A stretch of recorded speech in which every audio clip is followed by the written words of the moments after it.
দাদা আনমিউট হন।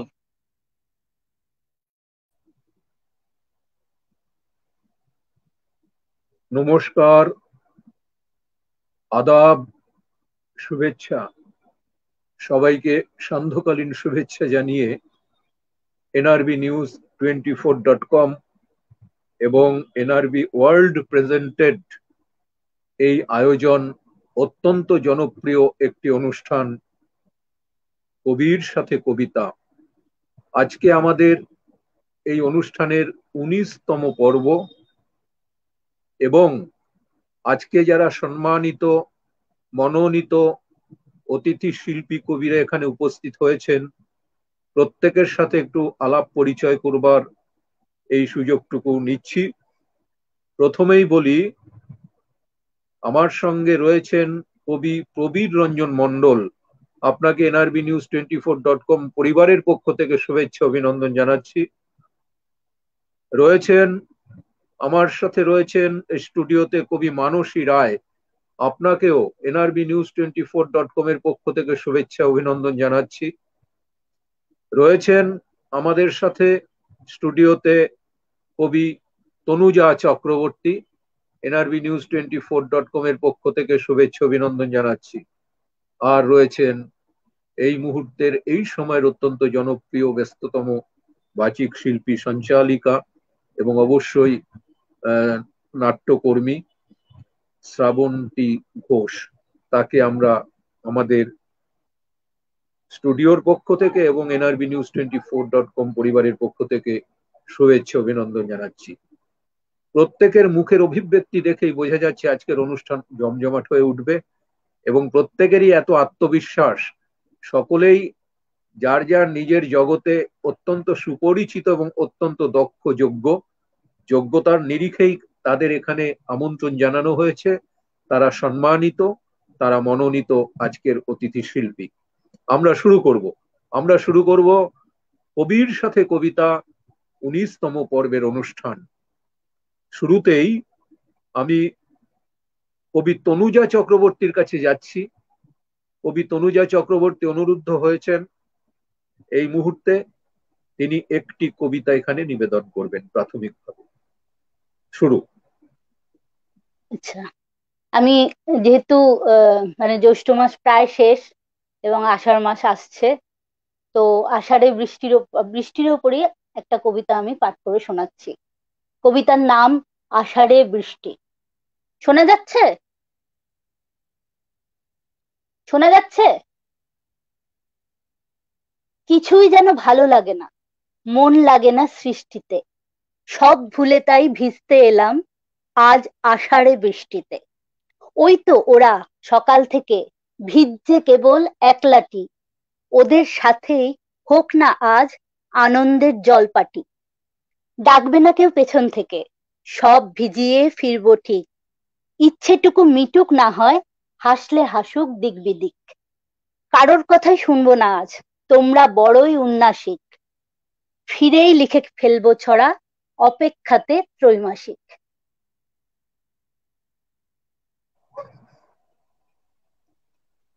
সুন্দর। এই যে আবাহন, এই মুহূর্তে একটি চরম সময় চলছে আবহাওয়ার। সকলে হা হুতাশ, এত গরম, এত আবহাওয়া। সেখানে কবি তনুজা চক্রবর্তী বর্ষার কবিতা নিবেদন করার অর্থই হলো তিনি বর্ষাকে আহ্বান করছেন। মানুষের যেন একটু স্বস্তি নেমে আসে প্রাকৃতিক পরিবেশে।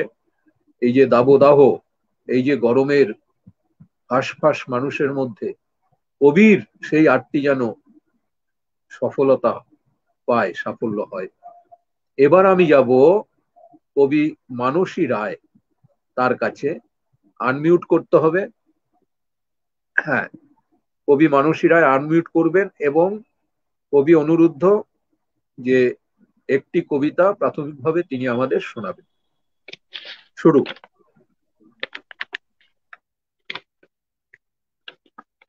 নমস্কার। আমি প্রথমে একটা কবিতা, আমার স্বরচিত কবিতা পাঠ করছি। কবিতা কবির পকেট। টাকা নয়, পয়সা নয়, পকেট ভর্তি আছে শুধু কবির ভালোবাসা আর কবিতা। যাকে পায় তাকেই বিলিয়ে দিতে চায় মন, মুঠো মুঠো অমূল্য রতন। কবির কল্পনায় আঁকা সুখ দুঃখের রাশি রাশি গাথা। যার যেটা চাই তাকে সেটা দিয়েই খুশি কবি মন। তোমার এত দুঃখ কেন মেঘ? এই নাও, মুঠো ভরা সুখ দিলাম তোমার। ওগো আকাশ, ঝলমলে রোদ বুকে নিয়ে বড়ই উৎফুল্ল তুমি। এই নাও, তোমায় দিলাম শীতল বাতাস আর স্নিগ্ধ শিশির কণা। উচ্ছল তরঙ্গ নিয়ে সাগর ছুটে আসে বালুকা বেলায়। কি চাই গো তোমার বলো? মণি মুক্ত সবই তো আছে তোমার। আমি তোমায় দিলাম এক মুঠো দুটি। প্রভাতে পাখির কলতান, উদীয়মান রক্তিম সূর্যের পরশ সমৃদ্ধ করে কবির কল্পনাকে। তখন দিতে নয়, কিছু পেতেও চায় মন। সন্ধ্যার বিষণ্ণতায় দাঁড়িয়ে অপরূপা রমণী যেন একটু ম্রিয়মান। কাজল কালো চোখ মেলে দুহাত পেতে দাঁড়ায় সম্মুখে। কি দেব তোমায় ওগো কমলিকা?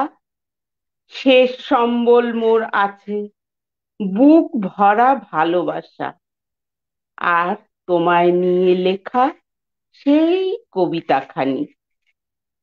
নিঃস্ব হয়ে সবটুকু আজ দিলাম বিলিয়ে তোমায়।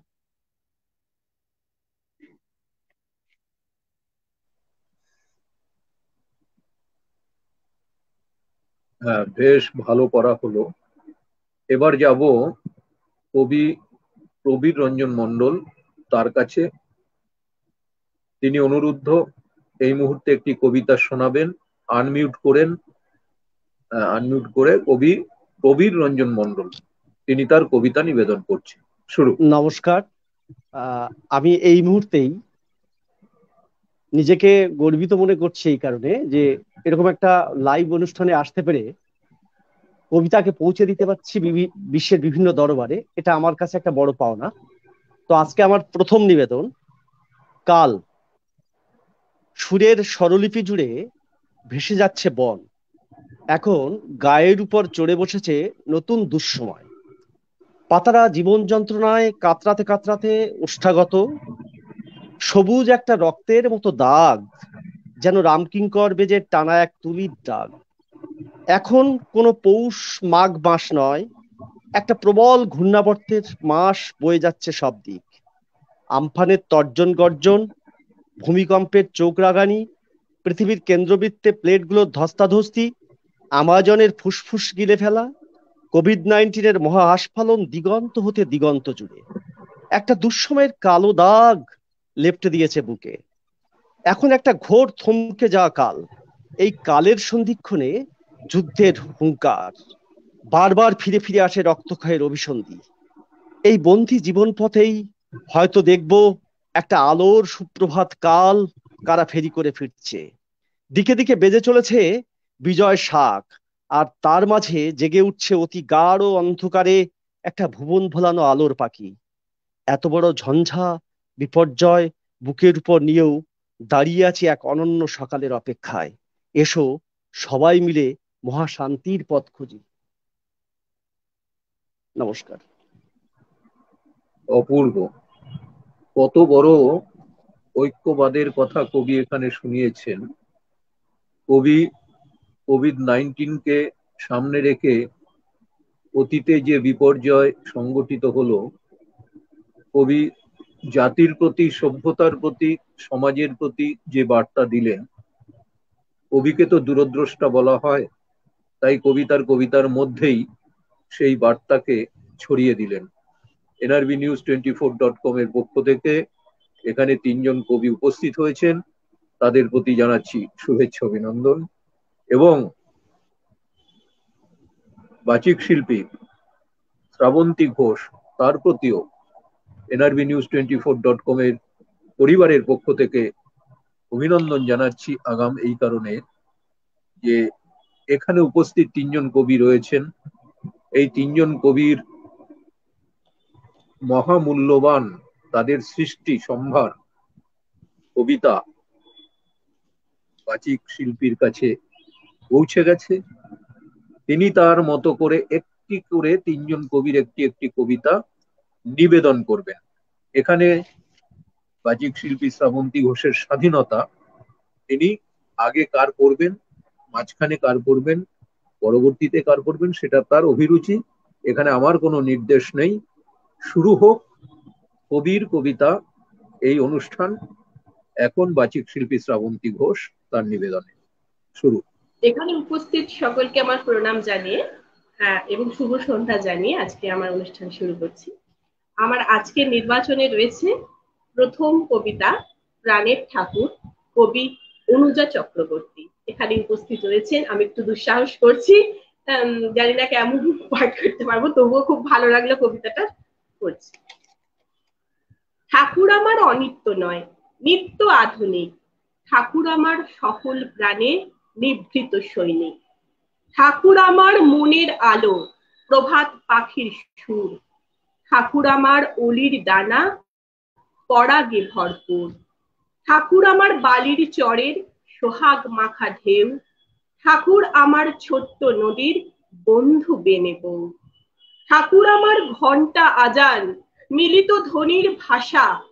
ঠাকুর আমার বিশ্বপ্রেমিক, বিবিধের ভালোবাসা।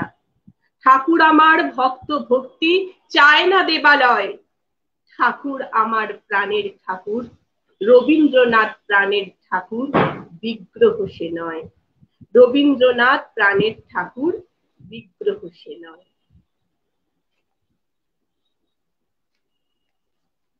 পরের কবিতা কবি মানসী রায়, বিষয় অদৃশ্য। দুয়ারে দুয়ারে, মন্দিরে মন্দিরে খুঁজি তোমায়।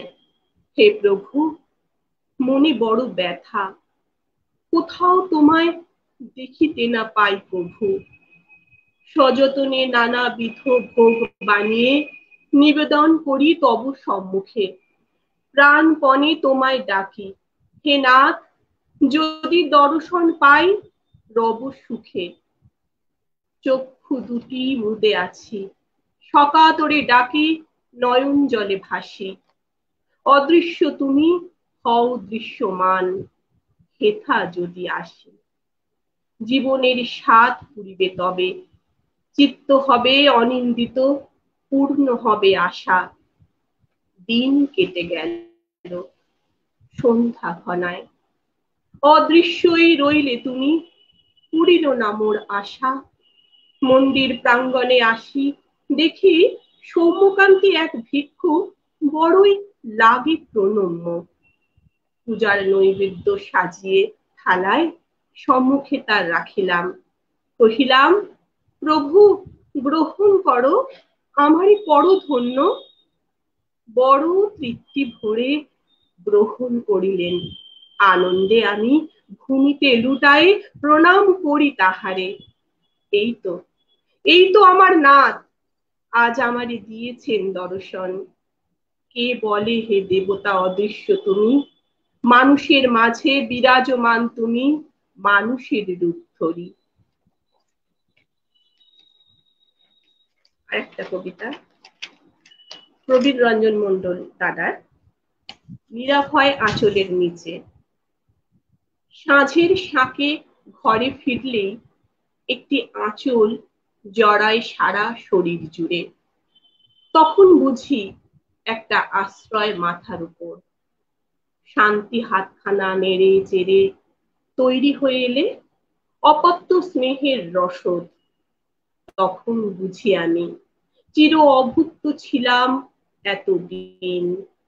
ঘরের চৌহদ্দির মধ্যে যখন পা রাখি, সারা ঘরময় মা মা গন্ধ, শরীরে শিহরণ তোলে।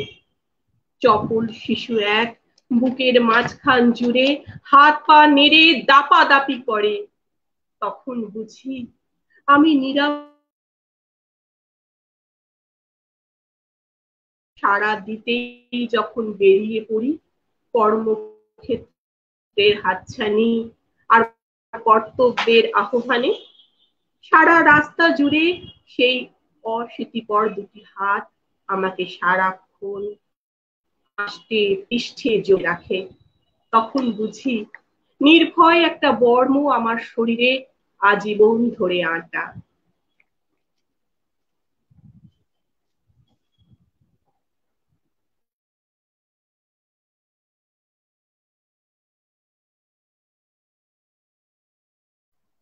চমৎকার পাঠ।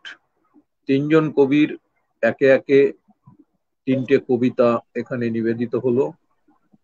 কবিদের ভেতর নিশ্চিত একটু অনুরণন হচ্ছে যে কবিদের উপস্থিতিতে বাচিক শিল্পী তার কবিতা পড়বেন, এবং বাচিক শিল্পীর মধ্যেও নিশ্চিতভাবে একটু অনুরণন হচ্ছে যে কবিদের উপস্থিতিতে বাচিক শিল্পী তাদের কবিতা পড়লেন। এখানেই বৈশিষ্ট্য, এখানেই ব্যতিক্রমী অনুষ্ঠান কবির সাথে কবিতা, NRBnews24.com এর এই আয়োজন। এবার আমাদের একটি রাউন্ড সম্পন্ন হলো। আমরা ঘরোয়া আড্ডার মতোই এখানে আমাদের এই কবিতা এবং কবি বাচিক শিল্পীর উপস্থিতি, একটু নিজেদের মতো মত বিনিময়, এগুলো সম্পন্ন হবে। এবার আমি কবির রঞ্জন মন্ডলের কাছে একটি দুটি প্রশ্ন বা জিজ্ঞাসা থাকবে। কবি, তিনি কবিতা জগতে কতদিন ধরে এবং কোন প্রেক্ষিতে, কোন দৃষ্টিভঙ্গিতে তার কবিতার সৃষ্টি? এই প্রশ্নটুকু এই কারণেই যে আমরা একে একে আরো দুই কবি রয়েছেন তাদের কাছেও, এবং সংক্ষিপ্ত মার্জিত তার ভাষণের মধ্য দিয়ে আমরা শুনতে চাই। শুরু কবি প্রবীর রঞ্জন মন্ডল, আনমিউট করবেন এবং তিনি কোন প্রেক্ষিতে এবং কোন দৃষ্টিভঙ্গি নিয়ে এবং কতদিন ধরে তার কবিতার জগতে তিনি আছেন। শুরু। আনমিউট করতে হবে, মিউট। মূলত আমি একদম রিমোটেস্ট কর্নার সুন্দরবনের একটা প্রত্যন্ত এলাকায় আমার জন্ম। আমি সুন্দরবনী বলে গর্বিত হই এই কারণে যে সুন্দরবনের জল হয় নোনা মাটি আর সোদা গন্ধ লাগা মানে বুক নিয়ে ওখানকার জল হয় বেড়ে ওঠে, এবং কিশোর বলবো না, একদম যখন থেকে একটু বুদ্ধি হয়েছে, লেখাপড়া জেনেছি, তখন থেকেই আমার মনের মধ্যে ছন্দের দোলা লাগতো। ওই জল পড়ে পাতা নড়ে, পাগলা হাতির মাথা নড়ে, এই সমস্ত ছন্দবদ্ধ কবিতা শুনতে শুনতেই কখন অজান্তেই মনের মধ্যে নিজের একটা সুর গেঁথে ফেলেছি, এবং সেখান থেকেই আমার লেখালেখির শুরু। যদিও বিভিন্ন ঘাত প্রতিঘাতে বিভিন্ন সময়ের লেখাগুলো, সেই সময় কিশোরকাল বা শিশুকালের লেখাগুলো সঞ্চয় করে রাখতে পারিনি। আপনারা জানেন যে 88 সালের একটা বিধ্বংসী ঝড়ে আমাদের সমস্ত সব বাড়ি ঘর দোর সমস্ত নষ্ট হয়ে গেছিল এক সময়। সেই সাথে সাথে আমার সেই সময়কার মানে কিশোরকালের যে কি বলবো যে লেখালেখি যেগুলো ছিল সব প্রায় হারিয়ে ফেলেছি এক প্রকার। তারপরে আস্তে আস্তে লেখাপড়ার মধ্য দিয়ে যখন এগিয়ে গেলাম, যখন শৈশব থেকে কৈশোর, কৈশোর থেকে যুবকে পরিণত হলাম, যখন বুঝতে শিখলাম যে লেখার মধ্যে থেকেও বেঁচে থাকা যায়, আর সেই মাথার মধ্যে সেই পোকাটা বোধহয় মাঝে মাঝে নাড়া দিত। এবং কর্মজীবনে প্রবেশের আগে থেকেই আমি লেখালেখি শুরু করি, এবং গ্রামের দুই একটি পত্রিকাতে আমার প্রথম লেখা ছাপা হয়। এবং মনের মধ্যে তখন থেকেই কবি হওয়ার বাসনা বলবো না, মানে ইচ্ছা ছিল যে কিছু একটা মানে করব, যেটা আমার আমার সৃষ্টি, একেবারে আমার নিজস্ব সৃষ্টি, আমার আমার জগৎ হয়ে থাকবে। এ পর্যন্ত প্রায় আমার কাছে আমার লেখা, আমি কবিতা কিনা বলবো না, কিন্তু আমার পাগলামি বলতে পারেন যে 4,500 থেকে 5,000 লেখা আমার কাছে সঞ্চিত হয়ে আছে। খুব একটা বেশি বইও আমি বার করিনি বা করতে পারিনি, 7-8খানা বই হয়েছে। কবিতা লিখি আমি প্রাণের আবেগ থেকে, কবিতা আমার পায়, তাই কবিতা লিখি। আজকে যে কাল কবিতাটা আমি একটু আগে আপনাদের কাছে শোনালাম, এটাও একটা সামাজিক প্রেক্ষাপট, যে যখন চারিদিকে একটা অস্থিরতা, চারিদিকে বিভিন্ন অস্থিরতা বলবো, যে একদিকে চলছে আমফানের মতো ঝড় সুন্দরবনকে ভাসিয়ে নিয়ে যাচ্ছে, ভূমিকম্প চারিদিকে মানে পৃথিবীর অস্থির করে তুলছে, তারপরে হচ্ছে আমাজনের বন ধ্বংস, এবং তারপরে যে মহাব্যাধি করোনা এসে চারিদিকে মানুষকে ব্যতিব্যস্ত করে তুলেছে, সেই পরিপ্রেক্ষিত আমার মনের মধ্যে যখন নাড়া দিয়েছে, তখনই আমার থেকে কবিতা হয়ে বেরিয়ে এসছে। এটা বলতে পারেন যে একটা কবিতা পাওয়া, আমাকে কবিতা পেয়েছিল বলেই কবিতা আমি সৃষ্টি করতে পেরেছি। এবং হয়তো কবিতা হয়ে উঠেছে কিনা জানি না, কারণ কবিতা হয়ে উঠতে গেলে যেটা দরকার, যখন আমি মানুষের মনে গেঁথে যেতে পারবো, যখন একটি শব্দ বা একটি লাইন বা দুটো লাইন অন্যের কাছ থেকে শুনতে পাবো কোনো একটা সময়, তখনই বুঝবো যে আমি হয়তো কবি হয়ে উঠতে পেরেছি, তার আগে নয়। এতদিনের যে নিষ্ফল সাধনা, সেই সাধনা সিদ্ধি লাভ হবে তখনই যখন মানুষের মুখে মুখে ওই যে যেতে পারি কিন্তু কেন যাব, কিংবা ফুল ফুটুক না ফুটুক আজ বসন্ত, কিংবা রাস্তা কারো একার নয়, এরকম বিদগ্ধ কবিদের যে কবিতা লাইনগুলো এখনো আমাদের মনের মধ্যে বেঁচে আছে, সেই রকম যদি কোনোদিন হতে পারি, তবেই ভাববো যে আমি কবি হয়ে উঠতে পেরেছি বা কবিতা লিখতে পারছি। এটুকুই আমার বলা।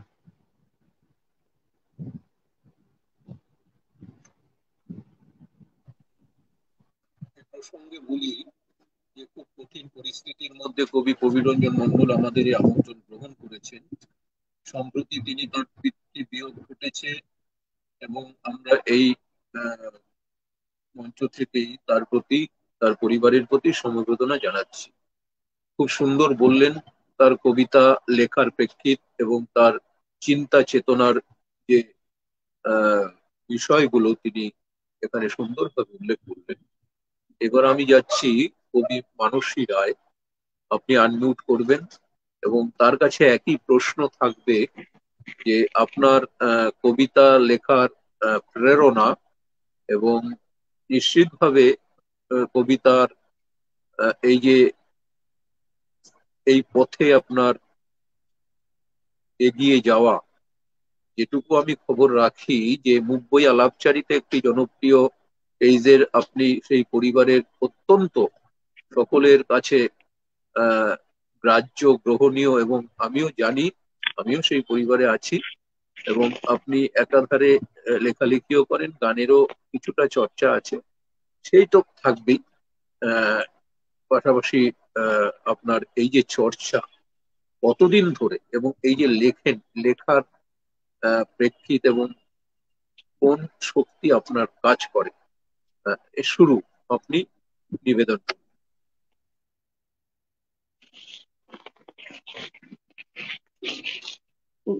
লেখা মানে কবিতা লিখবো এভাবে কিন্তু কোনোদিনও ভাবিনি। শুরুটা ছিল ছোটবেলা থেকেই পড়তে খুব ভালোবাসতাম, কবিতা পড়তে, গল্প পড়তে, রবীন্দ্রনাথ, নজরুল, শরৎচন্দ্র খুব ছোটবেলা থেকেই পড়ে ফেলেছি। খুবই ভালো লাগতো এগুলো পড়তে, জানতে। একটা সময় মনে হতো যে আমি একটু কিছু করি, কিন্তু ওই করি অবধি, তার কিছু করার হয়ে ওঠেনি। তো এইভাবেই মানে বই পড়েই কাটিয়ে দিতাম বেশিটা সময়, গান শুনে বই পড়ে এইভাবেই কাটছিল। তারপর সংসারের ছেলে মেয়ে বড় করা, এইসব করতে করতে অনেকগুলো বছর কেটে গেছে। একটা সময় মনে হলো আমি একা হয়ে যাচ্ছি একটু, ছেলে মেয়েরা বড় হয়ে গেছে, সংসারের অনেক দায়িত্ব অনেকটা কমেছে, একটু একাকিত্ব লাগতে শুরু করলো। ঠিক সেই সময় আমার মনে হলো মুখ বইয়ের সঙ্গে আমার আলাপ। মুখ বই পরিবারে মানে এসে আমি দেখলাম সেখানে সবাই লিখছে, ওই লেখা দেখে আমিও অনুপ্রাণিত হলাম। আমার ভেতরে ছিল যে লেখা, লিখবার একটা ইচ্ছা, যেটা প্রকাশ করতে পারিনি, সেটা ধীরে ধীরে প্রকাশ হতে শুরু করলো। প্রথম প্রথম আমি সবার লেখা পড়তাম, পড়ে কমেন্ট করতাম, ভালো লাগতো, দেখতাম খুব সুন্দর লিখছে সবাই। তারপর একদিন কলম নিয়ে আমিও বসে গেলাম, কলম আমার সহায় হলো, একটু একটু করে লিখতে শুরু করলাম। দেখলাম সবার বেশ ভালোই লাগছে, সবাই পছন্দ করছে আমার লেখা, উৎসাহ পেলাম। আর এই উৎসাহ আমাকে মুখ বই থেকে আমার দাদা, বন্ধুরা, আমার ভাই বোন, এরা সবাই আমাকে উৎসাহিত করেছে, তবেই আমি এগিয়ে যেতে পেরেছি। বিশেষত আমাদের মুখ বইয়ের যে কর্ণধার আশু ঠাকুর, তিনিও যথেষ্ট আমাকে উৎসাহিত করেছেন। তখন থেকেই আমার লেখা শুরু। লেখার সাথে সাথে চলতে লাগলো ওখানে নানান রকম অনুষ্ঠান, গান বাজনা, শ্রুতি নাটক। শ্রুতি নাটকটা আমি করেছি বেশ কয়েকবারই, ওখানে সবাই খুব প্রশংসা করেছে। আর লেখা বলতে আমার আবেগ, মনের আবেগ, মনের আবেগ নিয়ে আমি লিখি। আমি খুব সরল সাদাসিধে ভাবে যেটুকুনি মনে আসে সেইটুকুই লিখি, এবং দেখি সবাই বেশ পছন্দ করছেন। আর এই যে এনআরবিতে আসা, এটা শ্রদ্ধেয় বরুণ দাদা, উনি আমাকে আমন্ত্রণ জানিয়েছেন, এবং আমি তার জন্য খুবই মানে কি বলবো, নিজেকে সৌভাগ্যবতী মনে করি যে এরকম একটা অনুষ্ঠানে আমি আসতে পেরেছি। আমি সত্যি কথা বলতে কি আগে কোনোদিন নিজের কবিতা পাঠ করিনি, আমি একদম সরল ভাবেই আপনাদের বলে দিচ্ছি, কোনোদিন পাঠ করিনি। লিখেছি, আমার কবিতা অনেকে পাঠ করেছে কিন্তু আমি করিনি। তো এখানে সেই প্রথমবার আমি কবিতা পাঠ করছি। আর আমার এখানে যিনি বাচিক শিল্পী, তিনি আমার এই অদৃশ্য কবিতাটা পাঠ করলেন। ওটা যখন আমি লিখেছিলাম তখন আমার ঈশ্বরের প্রতি একটা অন্যরকম একটা কি বলবো মনের আবেগ, যে এত পুজো করছি এত করছি কিন্তু কোনদিন তো দেখতে পাই না ঠাকুরকে। সেই আবেগ থেকে আমি ওই অদৃশ্য কবিতাটা লিখেছিলাম। তখনই আমার ঠিক ওইভাবেই একজনের সঙ্গে, যাকে আমি একটু পুজোর মতন করে এইভাবে অভ্যর্থনা জানাতে পেরেছিলাম, এবং আমি মনে খুব শান্তি পেয়েছিলাম সেটা করে। তো সেই আবেগটা নিয়ে আমি এই অদৃশ্য কবিতাটা লিখেছিলাম, যে মানুষের মধ্যেই তো ভগবান আছে, এই তো যাকে সামনে পেলাম তাকে কিছুটা তৃপ্তি দিয়েই তো আমিও তৃপ্ত হলাম। এইভাবেই আমার কবিতা লেখা এগিয়ে চলছে। হয় ভবিষ্যতে হয়তো আরো চেষ্টা করব ভালো করার, যে যেরকম ভাবে এখন করছি হয়তো তার থেকে আরো ভালো করার চেষ্টা করব। আপনাদের সবার এখানেই আমি আশীর্বাদ, বলি, সবার উৎসাহ। এইখানেই আমি হ্যাঁ বলি বলি। যে ভালোর তো শেষ নেই, ভালো সেই আরো ভালো, এই সেই প্রত্যাশা, এই প্রত্যয় প্রত্যেক লেখক কবি স্রষ্টার মধ্যে থাকে, সৃষ্টিশীলতার মধ্যে। যিনি একজন মাটির মূর্তি তৈরি করছেন, একজন ভাস্কর্য, অথবা একজন চিত্রশিল্পী, অথবা একজন লেখক কবি নাট্যকার, প্রত্যেকের মধ্যেই যেন ভালো আরো ভালো, এটাই নিশ্চিতভাবে প্রত্যাশায় থাকে। ভালো, ধন্যবাদ সেই। এত সুন্দর গুছিয়ে বলা এবং তার অভিব্যক্তি প্রকাশ, হ্যাঁ, ভালো আর লাগলো। একটা কথা আমি একটু বলি, আমার মেয়ে ছেলেমেয়েরা বড় হয়ে গেছে এখন, মেয়ে আমাকে এই লেখার জন্য খুব উৎসাহ দিত, যে মা তুমি লেখো, তোমার যা মনে আসে তুমি লিখো। নিশ্চয়ই। ওর উৎসাহেই আমি আরো এতটা এগোতে বেশ, পেরেছি, এবং ঠিক আমার আছে। ছেলেও এবার আমাকে যথেষ্ট উৎসাহিত করে। বেশ, নমস্কার। এবার আমাদের তিনজন কবির মনের অভিব্যক্তি, তার লেখার এগুলো এসে গেল। তনুজা চক্রবর্তী,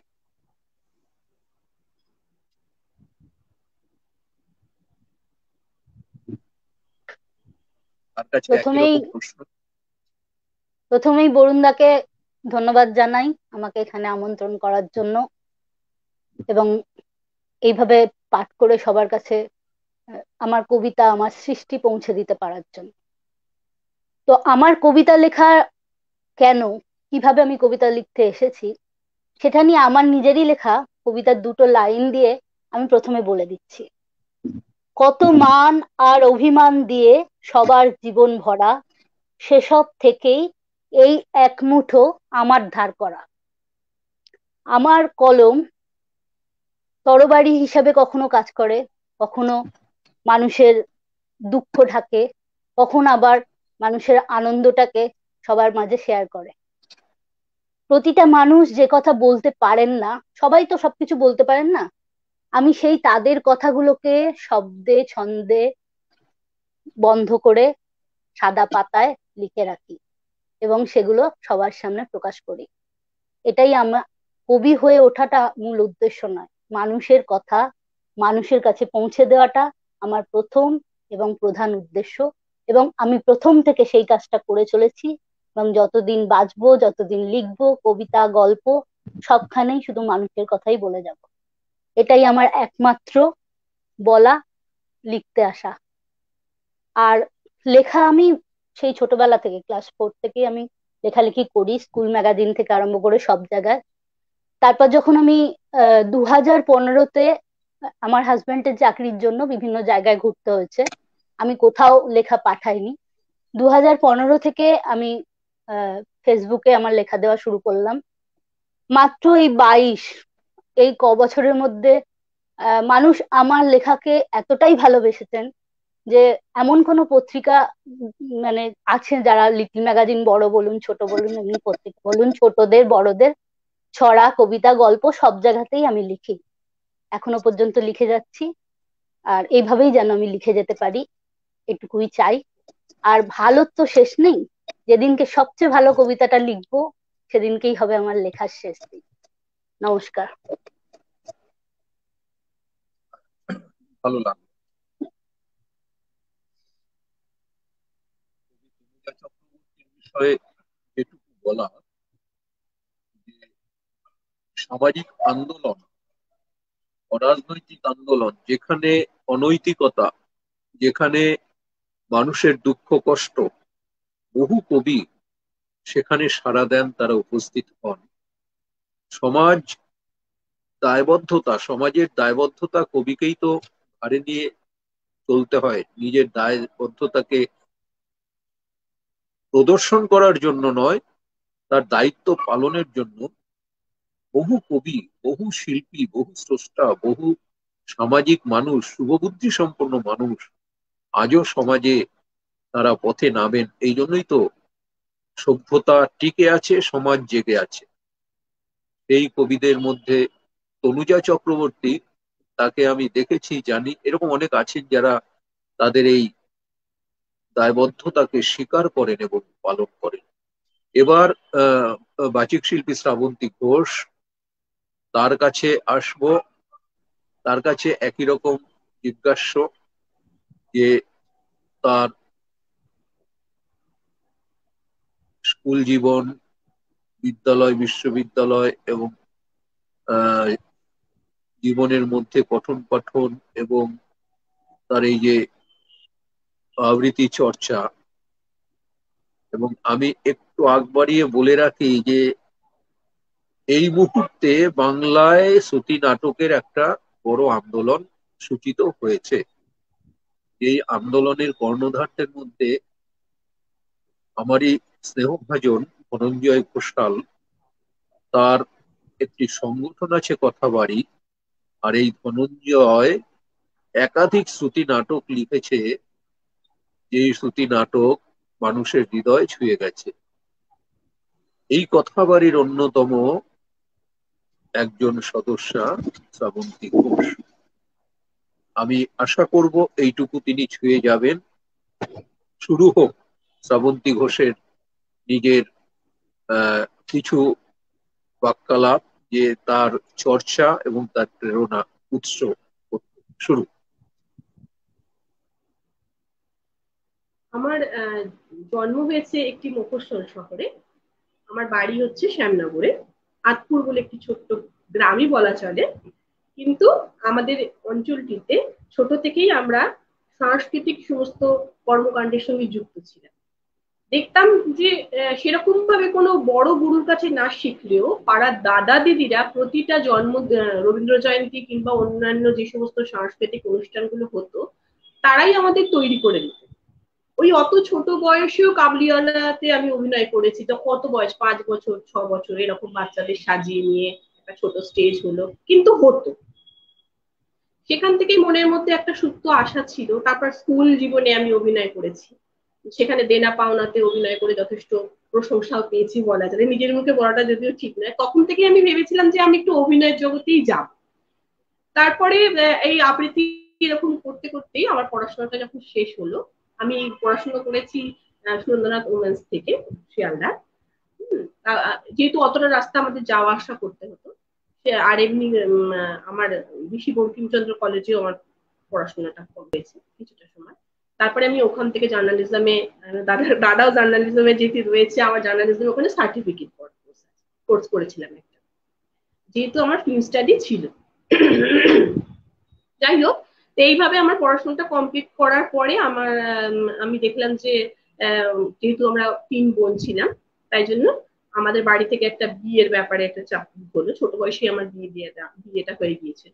কিন্তু আমি তারপরে শ্বশুর বাড়িতে এসে নিজের চর্চাটাকে ঠিকঠাক করবার জন্য এখানে উর্মিদি পথের পাঁচালী বলে একটি প্রতিষ্ঠান আছে, সেখানে উর্মিদি শেখাতে শুরু করলেন, উর্মিমালা বসু। তাদের আমার বিয়ে হয়েছে বৈদ্যবাটিতে, সেটাও একটি মফস্বল শহর। উনি এখানে আসতেন এবং শেখাতেন।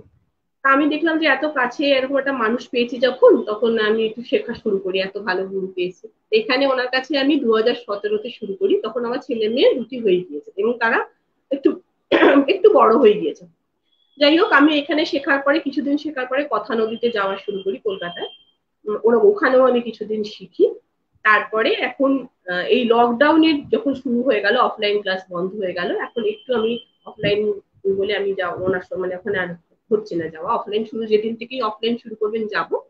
আর বিজয় লক্ষ্মীজির কাছে আমি অফলাইনে করি, গিয়ে শিখছি। ওনার পরই 2 বছর, এই 2.5 বছর মতো হলো। আর ধনঞ্জয় ঘোষালের কাছে আমি আছি 3 বছর, ওনার দৃশ্যশ্রাব্যের সঙ্গে যুক্ত। এবং জেলায় জেলায় আমরা ওনার দৃশ্যশ্রাব্য নিয়ে যাই আর কি। এই কদিন আগেই জলপাইগুড়ি ঘুরে ঘুরে আসলাম। বিভিন্ন ধরনের ওনার প্রযোজনাগুলো তো খুব সুন্দর হয়। আমি এবারে গিয়েছিলাম যেমন হেনরির হাতুড়ি বলে একটি প্রযোজনা নিয়ে, তার আগে করেছিলাম ইন্ডিয়া ইটার্নাল। এরকম সমস্ত বিষয় এই চলছে। পরিমিতি বোধ বজায় রেখে সুন্দর সকলেই যে যার নিজের অভিব্যক্তি প্রকাশ করেছেন। আমাদের হাতে আর 20 মিনিট সময় আছে। আমরা 1 ঘন্টার অনুষ্ঠানে রয়েছি। nrbnews24.com সারা পৃথিবী জুড়ে বহু মানুষ এই অনুষ্ঠান পর্যবেক্ষণ করছেন। আমরা nrbnews24.com কবির সাথে কবিতা পর্ব 19 এখানে রয়েছি। এবার আমরা কবির কাছে কবিতা শুনবো এবং বাচিক শিল্পীর কাছেও কবির কবিতা শুনবো একটি রাউন্ডে, এবং খুব সংক্ষিপ্ত ছোট কবিতা, কারণ আমাদের হাতে আর 20 মিনিট সময় রয়েছে। তার মধ্যে 15 মিনিটে কাজ শেষ করে 5 মিনিটের মধ্যে আমরা নিজেদের পর্যালোচনা করবো আবার শেষে। কবি মানসী রায় এবার একটি কবিতা পড়বে।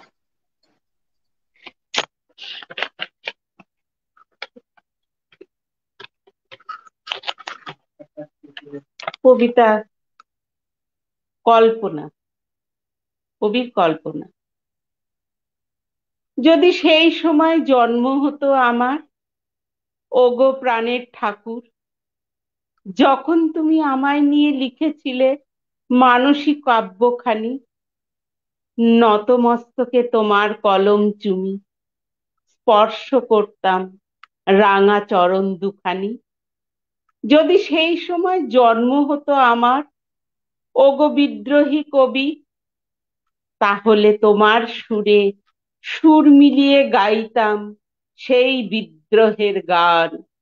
আমি দুর্বার, আমি ভেঙে করি সব চুরমার। যদি সেই সময় জন্ম হতো আমার, ওগো প্রেমের কবি, আমি হতাম জীবনানন্দ দাশের নাটোরের বনলতা সেন। দারুচিনি দ্বীপে মুখোমুখি বসে মিটাতাম জীবনের লেনদেন। যদি সেই সময় জন্ম হতো আমার, ওগো ভালোবাসার কবি, আমি হতাম কবি সুনীলের নীরা মুখে নিয়ে হাসি। যে হাত দিয়ে ছুঁয়েছিলে নীরাকে, সেই হাত দুটি ধরে শুধু বলতাম ভালোবাসি। অলীক স্বপ্ন কল্পনা আমার, কিছুই পূরণ হবার নয়, তবু একা বসে ভাবি এক মনে, এই কল্পনা যদি সত্যি হতো। কোনো এক জনমে, কোনো এক যুগ পরে।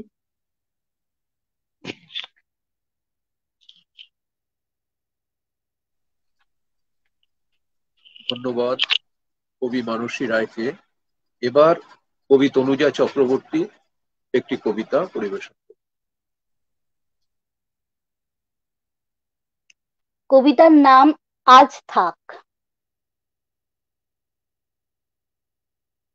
আর বুঝি কথা নেই, আজ এইখানে ইতি, বেশ তবে তাই হোক, কাল যদি আসে দেখা হবে, পাশাপাশি হেঁটে কথা নিয়ে বহুদূর মাঠ ঘাট ছেড়ে ভুলে যেতে পারি আজ যা যা মনে ছিল সব। দুটো ঠোঁট জেগেছিল শুনশান দ্বীপে নীরবতা ভেঙে, কত ঢেউ পাড় ছুঁয়ে ফিরে গেল, উড়ে গেল নিশাচর হয়তো না বুঝে। আজ থাক, কাল যদি আসে সেরে নেব দরকারি কথা।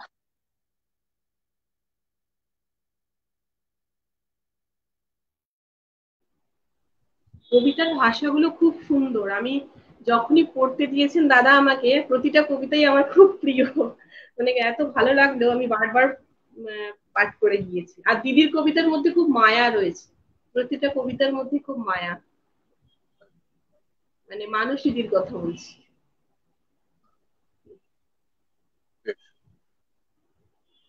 এবার এই দুইজন কবির উপস্থিতি রয়েছে।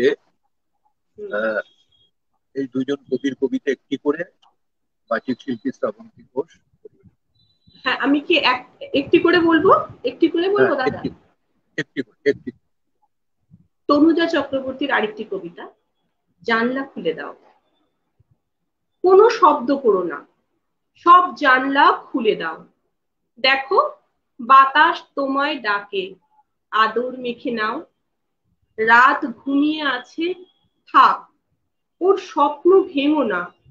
তুমি ঘুমের দেশে আজ যেন হারিয়ে যেও না। ও যে পাগল তোমার প্রেমে, একটু ছুটে চায়।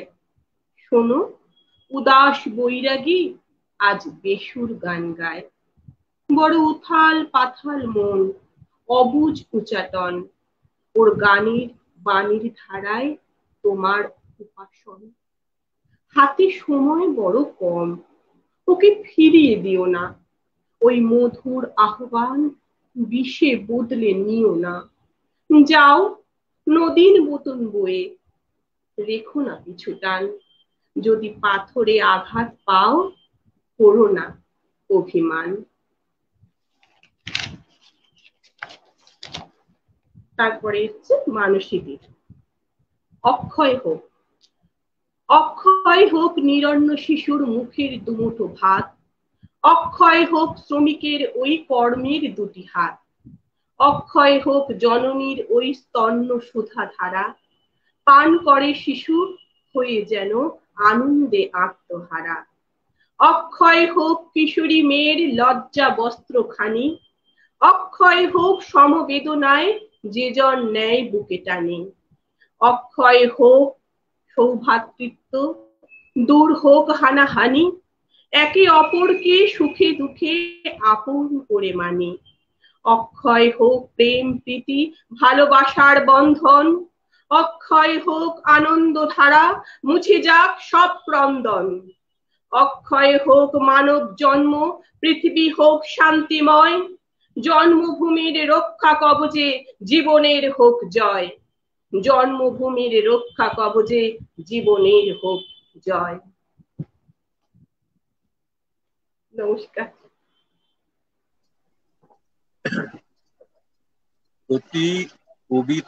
প্রতি কবির কবিতা এতটাই মর্মস্পর্শী। কবির সাথে কবিতা এই চ্যানেলে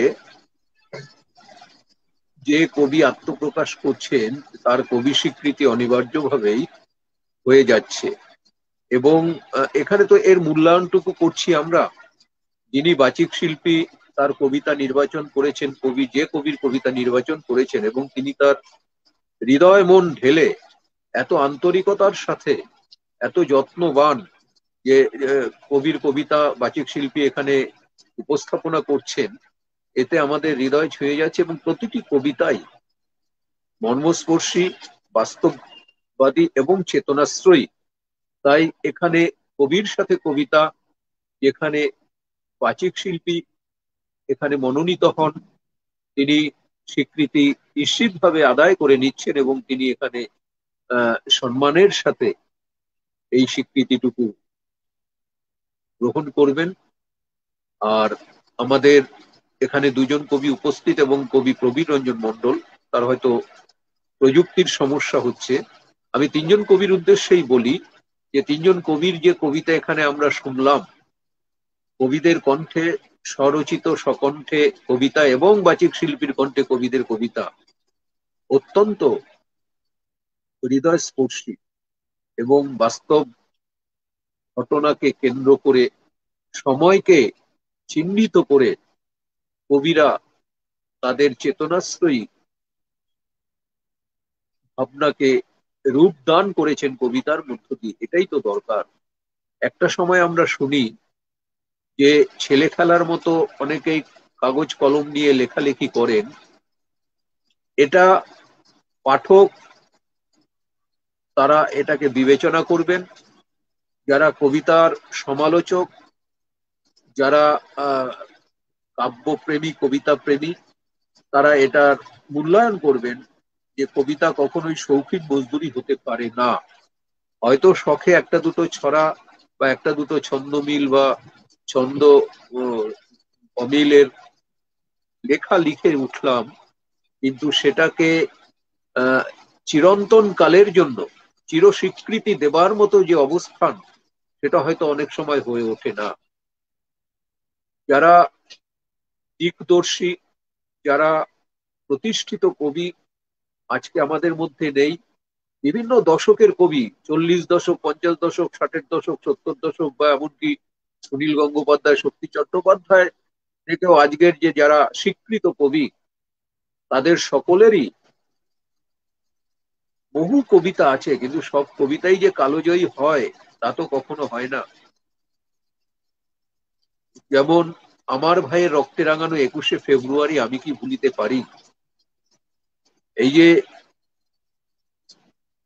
এই গানের বা এই কবিতাটির যিনি স্রষ্টা, তিনি জীবনে অনেক কবিতা গান লিখেছেন,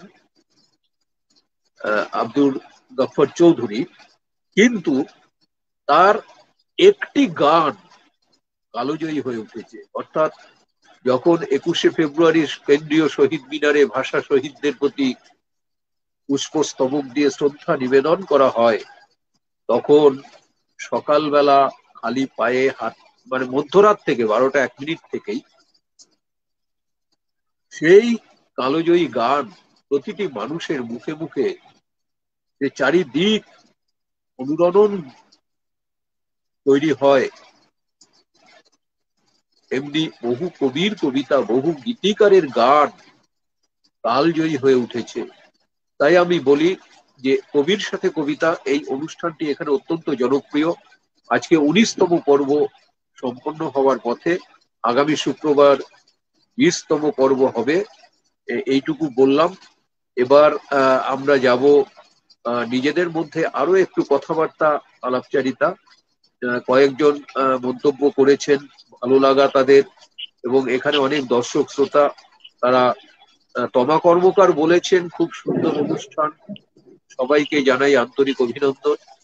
হ্যাঁ, তমা কর্মকার, আপনাকেও NRB News 24.com এর পক্ষ থেকে অভিনন্দন। আপনিও এখানে অনুষ্ঠান করে গেছেন। আমরা চাইবো যারা অতীতে অনুষ্ঠান করেছেন বা আজকে অনুষ্ঠান করছেন, প্রত্যেকেই আগামী দিনের অনুষ্ঠানগুলো আপনারা দেখবেন, শুনবেন এবং ভালো লাগা বা যা কিছুই হোক মন্তব্য করবেন। সুব্রত চট্টোপাধ্যায় বলেছেন, বরুণদার প্রতি শ্রদ্ধা জানাই, আমরাও শ্রদ্ধা জানাচ্ছি, প্রতি শ্রদ্ধা, এবং সকল শিল্পীকে জানাই অভিনন্দন। হ্যাঁ, সুব্রত চট্টোপাধ্যায় এখানে আত্মপ্রকাশ করেছেন সম্মানের সাথে, তিনি এখানে আমন্ত্রিত হয়েছেন। এই আজকের মতোই কবিতার নিজের পরিচয় এখানে রেখে গেছেন। অসাধারণ সব কবিতা তিনি আমাদের নিবেদন করেছেন। কবি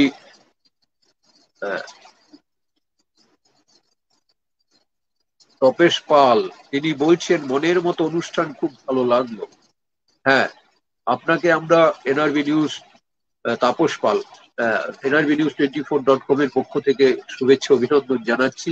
আমাদের অনুষ্ঠান শেষ দিকে এসে গেছে। আমরা মনের মতোই অনুষ্ঠান চাই এবং আপনাদের মনের মণিকোঠায় যদি এই অনুষ্ঠানের দাগ রেখে যেতে পারে, তাহলেই কিন্তু কবির সাথে কবিতা এই অনুষ্ঠানের সার্থকতা। এবার সুব্রত চট্টোপাধ্যায় আবার বলেছেন, জানলা খুলে দাও, অক্ষয় হোক দুটো কবিতাই বেশ ভালো, দুটোই দু ধরনের ব্যঞ্জনা। এই যে কবিতার যে ব্যাখ্যা এবং তাদের ভালো লাগাটুকু যে এখানে মূল্যায়ন হচ্ছে, এখানেই কবির জয়। আমরা চাই কবিতাকে নিয়ে যে আন্দোলন চলছে, এই কবিতা দিগন্ত জয় হোক, ভুবন জয় হোক, ভুবন জয়ী হয়ে উঠুক এবং কবিতার সৃষ্টিশীলতায় আরো গতি থেকে অগ্রগতির দিকে এগোবেন। আশুতোষ চক্রবর্তী ওরফে আশু ঠাকুর, তিনি সবাইকে অনেক শুভেচ্ছা জানিয়েছেন। এখানেই কিন্তু দেখুন কে কোথায় আছে, কোন প্রান্ত থেকে কখন সময় বার করে এই অনুষ্ঠানের প্রতি তার ভালো লাগা প্রকাশ করছেন। আশুতোষ চক্রবর্তী ইতিমধ্যে এখানে অনেকবার এসেছেন।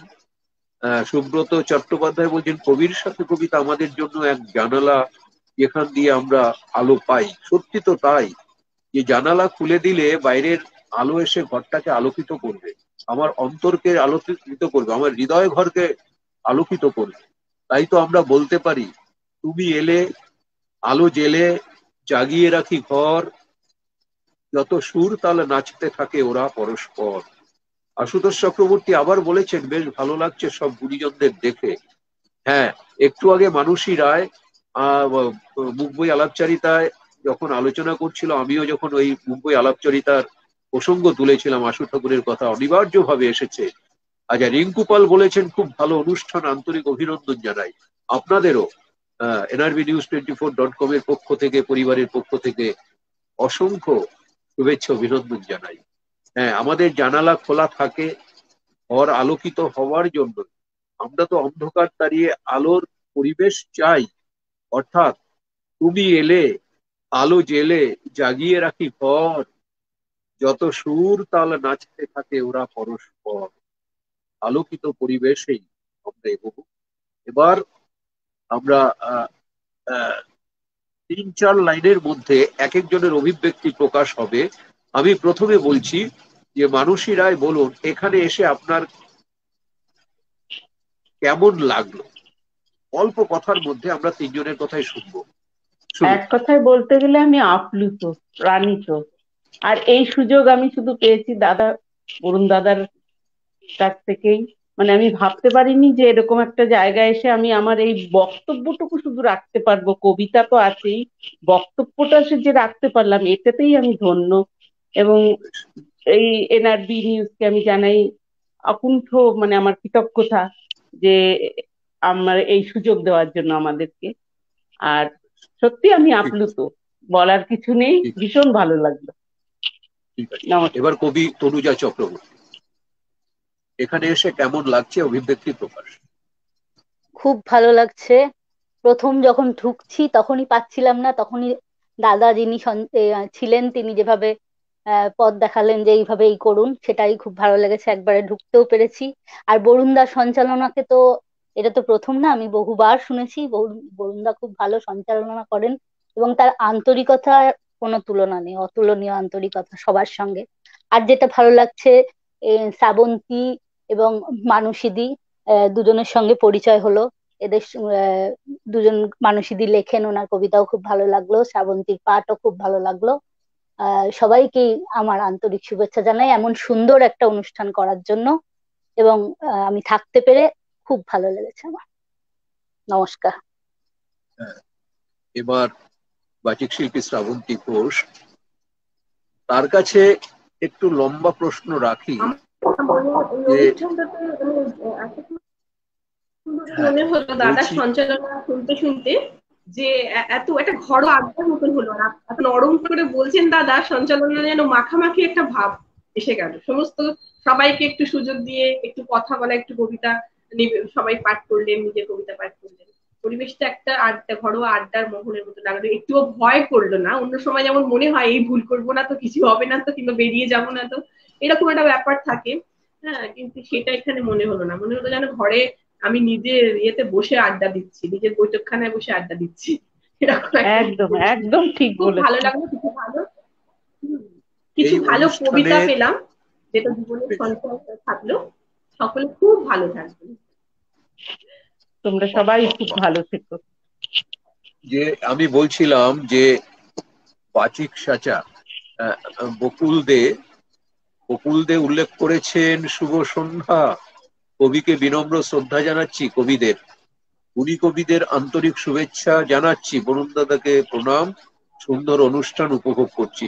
আপনাকেও প্রতি শ্রদ্ধা, প্রতি প্রণাম এই NRBnews24.com পরিবারের পক্ষ থেকে। হ্যাঁ, আশুতোষ চক্রবর্তী লিখেছেন, আমাদের বরুণদা যেখানেই যাব সেখানটাই আলোকিত হয়ে ওঠে।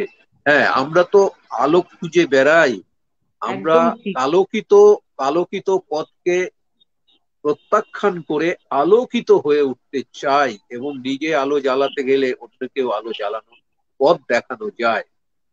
যেমন আমরা অনেক সময় বলি, অনেকে লিখেছে তোমার কথা লিখছে মনে চুপি চুপি, কেউ বা লিখছে গদ্য পদ্য বিবর্ণ রং বহুরূপী, তুমি তো ছিলে অন্তরালে অভিমানে পুড়ে বহুকাল, অনেক লিখেছ গদ্য পদ্য সবুজে সবুজে চিরকাল, তোমার কথা তোমাকে নিয়ে জানা শোনা আজও সীমিত, কবিতা যেমন জেগে জাগায় কবিরা তাই তো জীবিত। আজকে শ্রাবন্তী ঘোষ তার মঞ্চে বিভিন্ন সময় কবিদের কবিতা উল্লেখ করেছেন, পড়েছেন, পাঠ করেছেন বা আবৃত্তি পরিবেশন করেছেন, কিন্তু কবিদের উপস্থিতিতে তাদের কবিতা হাতে নিয়ে কবির সামনে মুখোমুখি বসে যে বাচিক শিল্পী কবির কবিতা পড়েন, সেখানে একটু হলেও কবিদের যে ভালো লাগা, তার তৃপ্তি বোধ, শ্লাঘা, এবং কবির কাছাকাছি থেকেও যে বাচিক শিল্পী, তিনি যে তার এই সদ উচ্চারণ, তার স্বতঃস্ফূর্ততার সাথে সৎ সাহসী হয়ে ওঠা, এবং আমি পারি, আমি পারবো এবং আমি পেরেছি কবিদের প্রশস্তি পাওয়া, প্রশংসা পাওয়া, সমর্থন আদায় করা, এটা বাচিক শিল্পীর কাছে কিন্তু অনেকটা অর্জন, কবিদেরও অনেক অর্জন। আমরা আমাদের মতো করে এগিয়ে গেলাম। আবার আগামী শনিবার আপনারা থাকবেন, আসবেন, এমনই অনুষ্ঠান হবে কবির সাথে কবিতা। এই পর্ব 19তম পর্ব আজকের মতো সমাপ্ত হলো। আগামী পর্ব 20তম পর্ব। দেখুন, 1 থেকে 20টি পর্ব এগিয়ে চলা, গড়িয়ে চলা এবং তার গতি থেকে অগ্রগতির দিকে পা বাড়ানো কম কথা নয়। এই গতি অগ্রগতির পেছনে যারা রয়েছেন, কলকাতা থেকে সমন্বয়ে রয়েছেন শাহানারা খাতুন শিক্ষাপ্রতি, এবং বাংলাদেশ ঢাকা থেকে যিনি এই আয়োজনের নেপথ্যে রয়েছেন বিশেষ সম্পাদক ওমর আলী, NRBnews24.com এর তারা কর্মকর্তা, এবং আমি সঞ্চালক মাত্র। আমাকে তারা নির্বাচন করেছে এবং আমি এই কাজ, আমার দায়বদ্ধতা পালন করে চলেছি নিষ্ঠা নিয়ে, এবং আমি নিজের মতো করে যতটা পারি করছি। যে কবিরা ইতিমধ্যে 1 থেকে আজ পর্যন্ত এই 19তম পর্বে উপস্থিত রইলেন, তাদের সহযোগিতা, তাদের এই যে কন্ট্রিবিউশন, তাদের এই যে সময় এখানে দেওয়া, এই সব কারণেই কিন্তু NRBnews24.com কবির সাথে কবিতার এই জনপ্রিয়তা অর্জন। এটা না বললে অকৃতজ্ঞ থেকে যেতে হবে। সুতরাং এটা এই কারণেই বলা যে আরো গতি অগ্রগতির দিকে এগিয়ে চলেছে NRBnews24.com। আপনারা সঙ্গে থাকবেন, যে যেখানেই থাকুন। আমাদের মতো করে আমরা আমাদের এই অনুষ্ঠান আজকের মতো সমাপ্তি টানছি। শুভরাত্রি, সবার ভালো হোক, শুভরাত্রি। জগতের মঙ্গল হোক।